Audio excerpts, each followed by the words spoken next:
Hey, boys and girls. Alright, so I hope you're ready for Chapter 4 of our Junie B. Jones book. The name of Chapter 4 is Cockle Doodly Doo. On Saturday, Mother came into my room. She said we were going shopping for clothes for the farm trip. I looked up from my coloring book. No, thank you, I said, on account of I'm getting a fever that day, so I won't actually be going to the farm. Mother laughed. Don't be silly, she said. Then she picked me up and she carried me out to the car. Yeah, only here's the problem. You are not respecting my wishes, I said.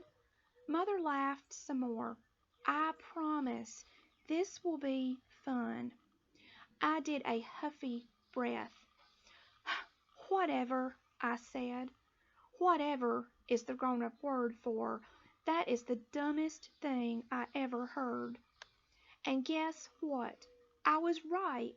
Shopping was not fun at all, 'cause Mother kept on making me try on clothes that I didn't want. First, she made me try on a shirt with checkery squares. Then she made me try on overalls with big giant pockets. Plus, she tied a bandana around my neck, and she put a straw hat on my head. I looked in the mirror at myself. What do you know? I'm a cornball, I said. Only too bad for me, 'cause Mother said I looked cute as a button, and she bought those clothes anyway. Plus, also, she bought me a throwaway camera at the drugstore. After we got home, I started to color again. Mother hanged up my new clothes. Do you want me to show you how to use the camera for your trip now? She asked. No, thank you, I said, on account of I'm getting a fever that day, so I won't actually be going to the farm. After that, Mother did a big sigh, and she closed my door, and she let me color in peace. I got tricked, 'cause on the day of the trip, I told Mother I had a fever, but that woman did not even take my word for it. Instead, she took my temperature. So here's Junie B, and you can see the clothes that her mother bought her for the field trip. And so what kind of trust is that, I ask you? No fever, she said. Then Mother dressed me in my farm clothes, and she drove me right to my school. We pulled into the parking lot. Oh no, I said, oh no, 'cause the bus was there for the field trip already.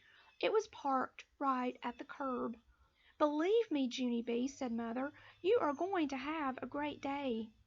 Then she got me out of the car and she pulled me to my teacher. Good morning, Junie B, said Mrs. Don't you look cute today? I felt my forehead.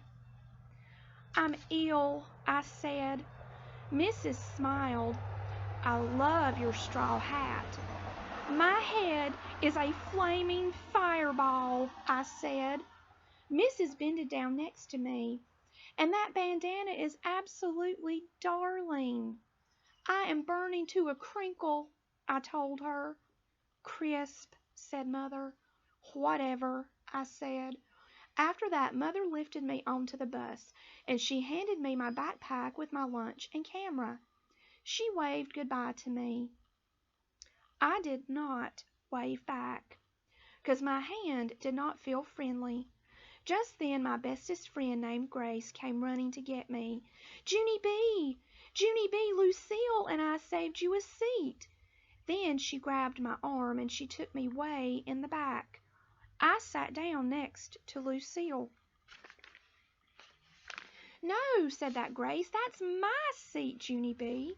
She quick pulled me up. So where am I supposed to sit then? I asked. Lucille pointed across the aisle. Right there, silly, she said.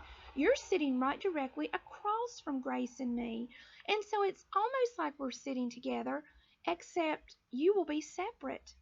I sat down. But there's nobody to talk to over here, I told her. Just then that meanie Jim jumped up from the seat behind me. Me! You can talk to me," he said, very laughing. Then he leaned into my ear and he hollered, "Cockle-doodly-doo!" So here is Junie B on the bus with her friends.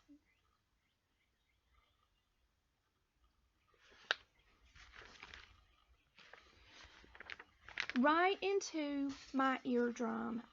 "Too bad you're afraid of roosters," he said. "Roosters can tell if you're afraid, Junie B. Ask anybody. Roosters always peck the scaredy heads first." "No, they do not, Jim," I said back.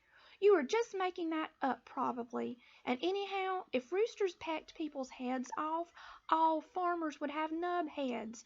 Only they don't. So there. Ha ha." Jim raised up one eyebrow. "Are you sure all farmers don't have nub heads?" he said, kind of spooky. Are you?" He did a grin. "Why do you think farmers wear hats?" Jim leaned closer. "To cover up their nubs. That's why," he whispered. After that he lifted up my hat, and he patted my head, and he cockle-doodly-dooed all over again. And so, boys and girls, that's the end of Chapter 4. The name of Chapter 5 is E-I-E-I-O. So we'll be reading that next, and we'll find out what happens when Junie B gets to the farm. I hope everybody's doing okay. Love you. Miss you all. Talk to you soon.